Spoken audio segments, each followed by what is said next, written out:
So நம்மளோட project நம்ம start பண்ணுறோம். ஓகே, ஸோ பட் நம்ம வந்து ப்ராஜெக்டோ ஒரு ரிப்போர்ட்டோ இல்லை டேஷ்போர்டோ கிரியேட் பண்ணும்போது நம்மளுக்கு என்ன வந்து ஃபர்ஸ்ட் தெரியணும் அப்படின்னா, நம்மளுக்கு யார் கோல் மீன்ஸ் எந்த ஆடியன்ஸ் யாருக்கிட்ட நம்ம காமிக்க போகிறோம் அப்படிங்கிறது நம்மளுக்கு தெரியணும். நீங்கள் ஒரு ரிப்போர்ட் கிரியேட் பண்ணுறதா இருந்தாலும் சரி, நீங்கள் என்ன கிரியேட் பண்ண, who is your audience? Okay, are you going to show it to your CEO, இல்லை உங்களோட பியர்ஸ் கிட்ட காமிக்க போறீங்களா, இல்லை உங்கள் மேனேஜர் கிட்ட காமிக்க போறீங்களா? யார் உங்களோட ஆடியன்ஸுங்கிறது தெரியணும். செகண்ட், ரிப்போர்ட்டோட type. What type of report you going to show. யூசரோட இன்டர்ஃபேஸ் ரெக்குவயர்மெண்ட் என்ன? சிம்பிளா சொல்லணும்னா, இப்போ ஃபில்டர், நம்ம ஃபில்டர் பார்த்துட்டோம்ல, ஃபில்டரும் ஸ்லைசரும் டிஃபரன்ஸ் பார்த்துட்டோமா? ஓகே, இப்போ நம்ம ஃபில்டர் எடுத்துக்கிட்டோம் அப்படின்னா, இப்போ யூசர் வந்து இன்ட்ராக்ட் பண்ணணும் அப்படின்னா நம்ம ஸ்லைசர் யூஸ் பண்ணுவோம். யூசர் இன்ட்ராக்ட் பண்ணி டேட்டாவை வந்து விஷுவலைஸ் பண்ணணும், ஸ்க்ரூட்டனைஸ் பண்ணி பார்க்கணும்னா ஸ்லைசர் யூஸ் பண்ணுவோம். இல்லை யூசர் என்னோட டேஷ்போர்டை இன்ட்ராக்டே பண்ணக்கூடாது, அவங்க பார்க்க மட்டும்தான் செய்யணும் அப்படின்னா அந்த இடத்துல நம்ம ஃபில்டர் யூஸ் பண்ணணும். அதுதான் இந்த யூசர் இன்டர்ஃபேஸ் ரெக்குவயர்மெண்ட். யூசர் என்ன பண்ணுவான், அவன் எதெல்லாம் டச் பண்ணி பார்க்கலாம், எதெல்லாம் டச் பண்ணி பார்க்கக்கூடாது. ஓகே, தென் யூசர் எக்ஸ்பீரியன்ஸ் ரெக்குவயர்மெண்ட். இப்போ ஒரு ஆப் ஓப்பன் பண்றீங்க, நீங்க உங்களோட மொபைல் ஒரு ஆப் டவுன்லோட் பண்றீங்க, அந்த ஆப் எவ்வளவு தூரத்துக்கு உங்களை வந்து ரீடைன் பண்ண வைக்குதோ அதுதான் யூசரோட எக்ஸ்பீரியன்ஸ். ஓகே, அந்த ஆப் உங்களுக்கு நீங்க ஒரு பட்டன் கிளிக் பண்ணி அது வந்து பாப்அப் ஆகிறதுக்கே வந்து ஒரு 4 நிமிஷம் ஆகுது அப்படின்னா அஃப்கோர்ஸ் நம்ம அதை டெலீட் பண்ணிடுவோம். ஸோ அப்போ நம்ம என்ன பண்ணணும், யூசர் வந்து அந்த அதை வந்து பிடிக்க நம்மளோட டேஷ்போர்டோ இல்லை நம்ம ரிப்போர்ட்டோ உங்களுக்கு பிடிச்சி யூஸ் பண்ணோம் அப்படின்னா அப்போ எப்படி அந்த ரிப்போர்ட்டை வந்து நம்ம கிரியேட் பண்ணணும் அப்படிங்கிறத நம்ம டிசைட் பண்ணணும். ஓகே, இதை பற்றி தான் நம்ம இந்த மாடியூல்ல எல்லாமே பார்ப்போம். ஓகே, ஸோ நம்ம வந்து இதில் என்ன போட்டிருக்காங்க அப்படின்னா, finance and supply chain divisions operate in vertical silos. இதில் வந்து நம்ம இந்த ஃபினான்ஸ் அண்ட் ஆப்ரேஷனில் நம்ம எப்படிலாம் அவங்க வந்து ஒரு இது கிரியேட் பண்ணுறாங்க அப்படிங்கிறத அவங்க மீன்ஸ் எப்படி அந்த ரிப்போர்ட்டை வந்து காமிக்க போகிறாங்க அப்படிங்கிறத இங்கே கொடுத்துருப்பாங்க. These divisions use data differently, which has resulted in many inconsistencies in how they interpret the data when making decisions. Okay, so ஒரு டெசிஷன் எடுக்கும்போது அவங்களால ப்ராப்பராக எடுக்க முடியல, பிகாஸ் வந்து அவங்களுக்கு ரிப்போர்ட்ஸ் வந்து ப்ராப்பராக இல்லை.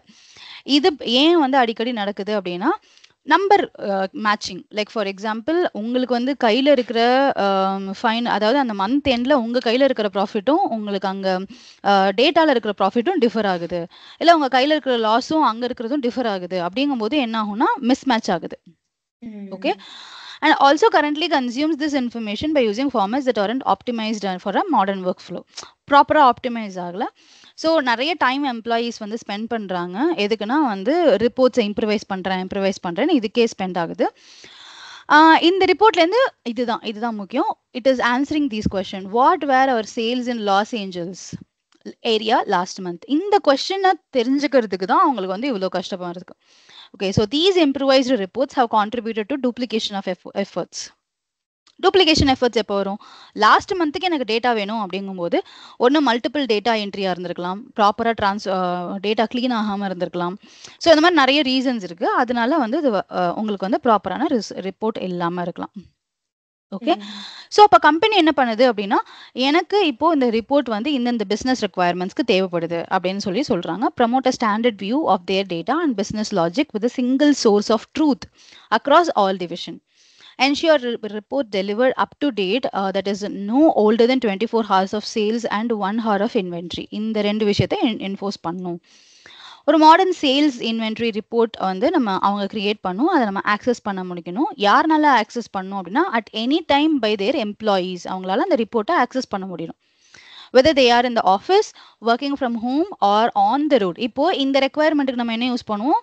பவர் பிஐ மொபைல் யூஸ் பண்ணுவோம், மொபைல்ல யூஸ் பண்ண. ஸோ ஒரு ரெக்குவயர்மெண்ட்டுக்கும் அதுக்கான ஒரு சினாரியோ நம்ம யோசிக்கணும். So promote a standard view of their data business single truth across the all divisions. அப்படிங்கும்போது நீங்கள் எல்லா எங்கெங்கெல்லாம் உங்களுக்கு டேட்டா இருக்கோ அதெல்லாம் நீங்கள் ஒரு இடத்துல இம்போர்ட் பண்ணி எடுத்துகிட்டு வரணும். Up to date data with no old than 24 hours of இது அப்படிங்கும்போது லைவ் கனெக்ஷன்ஸ் கொடுக்கணும்.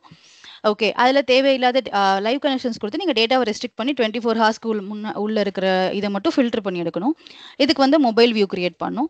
Design reports that feel natural and R user friendly. So சிம்பிளாக நேச்சுரலாக யூசர் ஃப்ரெண்ட்லியாக நீங்கள் வந்து உங்களோட ரிப்போர்ட்டோட டிசைனை பண்ணணும். மீன்ஸ் கலர், அவங்க தீம் கலர் இருக்கு இல்லையா? இப்போ இங்கே ஒரு கலர் கொடுத்துருக்கான் பாருங்க, இது வந்து நேச்சுரல் மீன்ஸ் பாக்குற மாதிரி இருக்கு. ஒரு சில பேர் என்ன பண்ணுவாங்கன்னா கலர்ஸே வந்து என்ன சொல்றது டார்க்ல இருந்து லைட் ஷேட்ஸ், அப்புறம் வந்து red, blue, green, orange, yellow எல்லா கலரையும் உள்ள போட்டு வச்சிருப்பாங்க. ஸோ அதெல்லாம் இருந்துச்சுன்னா it won't look legible. Okay. So publish report that have sufficient depth of detail and allow report consumers to discover new insight. Apply consistent corporate brand standards. So இந்த இடத்துல என்ன மீன் பண்றாங்க, எங்கெங்கெல்லாம் லோகோ வேணுமோ அங்கங்கெல்லாம் லோகோ கொடு, கம்பெனியோட லோகோவை ஆட் பண்ணு. அதே மாதிரி publish report that have sufficient depth. இவன் வந்து ரிப்போர்ட்டை தான் கேட்குறான், எனக்கு டேஷ்போர்ட் கிரியேட் பண்ணுன்னு அவன் கேட்கல. ஓகே, ஸோ ரிப்போர்ட் கிரியேட் பண்ணி எனக்கு கொடு அப்படின்னு சொல்லியிருக்கான். ஓகேவா? ஓகே. ஏதாவது டவுட் இருக்கா? நான் அதாவது ஃபாஸ்ட்டாக போகிறேன்னா? இல்லை இல்லை. ஓகே, ஸோ இப்போ நம்ம வந்து ஆடியன்ஸ் நீ ஐடென்டிஃபை பண்ணுன்னு சொல்லிங்க.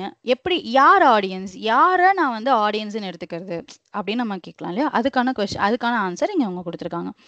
ஸோ நான் இப்போ ஒரு ரிப்போர்ட் கிரியேட் பண்ண போகிறேன். அந்த ரிப்போர்ட்டை யாருக்கு ஃபைனலாக காட்ட போகிறேன்? ஸோ எக்ஸிக்யூட்டிவா, ஒரு அனாலிஸ்ட் கிட்ட காட்ட போகிறேன்னா, இல்லை ஒரு இன்ஃபர்மேஷன் ஒர்க்கர் கிட்ட காட்ட போகிறேன்னா? ஓகே, இந்த எக்ஸிக்யூட்டிவ்க்குள்ள வந்து உங்களோட மேனேஜ்மெண்ட் டீம் எல்லாரையுமே உள்ள கொண்டு வந்துக்கலாம். லைக் சிஇஓ, மேனேஜர், அந்த மாதிரி எல்லாரையுமே கொண்டு வந்துக்கலாம். So an executive is a person who is charged with making plans and decisions that often involve a medium or long term focus. So ஒரு எக்ஸிக்யூட்டிவ் நீங்க காட்டணும் அப்படின்னா உங்களோட பிளான் என்ன, இப்போ நீங்க வந்து உங்களோட 5 இயர் கோல் என்ன, 2 இயர்ஸ் கோல் என்ன, 1 இயர் கோல் என்ன அப்படிங்கறத பத்தி தான் நீங்க பேச முடியும். அப்படின்னா ஒரு டேட்டாவோட லாங் டேர்ம் பிளான், அதாவது ஃபோர்காஸ்ட் பண்ணி 5 வருஷத்துல இவ்வளவு சேல்ஸ் நடக்கிறதுக்கு வாய்ப்பு இருக்கு, 2 வருஷத்துல இவ்வளவு சேல்ஸ் நடக்கிறதுக்கு வாய்ப்பு இருக்கு, இதுக்குனால நம்மளுக்கு இவ்வளவு எம்ப்ளாயீஸ் நம்மளுக்கு தேவைப்படுவாங்க, அந்த மாதிரி ஃபோக்கஸை வந்து நீங்க எக்ஸிக்யூட்டிவ் கிட்ட காட்டணும். ஸோ எக்ஸிக்யூட்டிவோட மேஜர் பர்பஸ் என்ன அப்படின்னு பார்த்தீங்கன்னா, அவங்களோட பிஸ்னஸை ப்ராப்பராக ரன் பண்ணும். இப்போ நீங்கள் ஒரு மேனுஃபேக்சரிங் இதில் இருந்தீங்க அப்படின்னா, அடுத்த 2 months எனக்கு இவ்வளோ ரா மெட்டீரியல்ஸ் தேவைப்படும், இந்த ரா மெட்டீரியல்ஸ் வச்சு நான் இதெல்லாம் வந்து அவுட்கம் கொடுக்கணும் அப்படிங்கிறத நீங்கள் அவங்கள்ட்ட காமிக்கணும். ஓகே, ஸோ இவங்க எக்ஸாம்பிள் கொடுத்துருப்பாங்க. C-level executives at the Qantas or Steak Board store would be an executive audience. So அவங்களோட ஆடியன்ஸோட இது இப்படி இருக்கும். ஓகேவா? எக்ஸிக்யூட்டிவ் ஆடியன்ஸோடது இவ்வளோ இப்படி இருக்கும். சேல்ஸ் இவ்வளோ போகுது, ஐட்டம்ஸ் இவ்வளோ நான் சேல் பண்ணியிருக்கேன், ஓவர் அ டைம், லைக் போன மாதம் எவ்வளோ சேல்ஸ் நடந்திருக்கு, இந்த மாதம் எவ்வளோ சேல்ஸ் நடந்திருக்கு, இல்லை லாஸ்ட் 3 monthsோட சேல்ஸ், அதுக்கப்புறம் இது வந்து கண்ட்ரி வைஸ் எவ்வளோ சேல்ஸ் நடந்திருக்கு, இவ்வளோதான் அவங்களுக்கு தேவை. ஓகேவா? இது வந்து எக்ஸிக்யூட்டிவ் லெவல்ல. இப்போ ஒரு அனலிஸ்டுக்கு காட்டுறோம். ஓகே, அனலிஸ்ட் என்ன பண்ணுவாங்க அப்படின்னு பார்த்தீங்கன்னா, சரி நானே அனலிஸ்ட் தானே, இந்த பவர் பிஐ பண்ணுறேன்னா நானே அனலிஸ்ட் தானே, நான் இதுக்கு ஒரு அனலிஸ்ட்டை காட்டணும் அப்படின்னு நீங்கள் கேட்கலாம். இப்போ நீங்கள் வந்து பவர் பிஐ யூஸ் பண்ணால் நீங்கள் அனலிஸ்டாக தான் இருக்கணும்னு அவசியம் இல்லை. நீங்கள் யூ மேபி பவர் பிஐ டெவலப்பராக இருக்கலாம். அந்த இடத்துல வந்துட்டு உங்களோட டேட்டாவே எல்லாமே ப்ராப்பராக க்ளீன் ஆகி உங்களுக்கு வந்திருக்கும். பட் நீங்கள் பண்ணுறது கரெக்டாக இல்லையான்னு ஒரு அனலிஸ்ட்டை கேட்டு நீங்கள் தெரிஞ்சுக்கணும். ஓகே, நீங்களே அனலிஸ்டா இருக்கீங்க, அப்ப நான் அதுக்கு இன்னொரு அனலிஸ்டா இருக்கு, உங்களோட சீனியர் அனலிஸ்டா இருக்கலாம், அவர்கிட்ட நீங்க காட்டுறதா கூட இருக்கலாம்.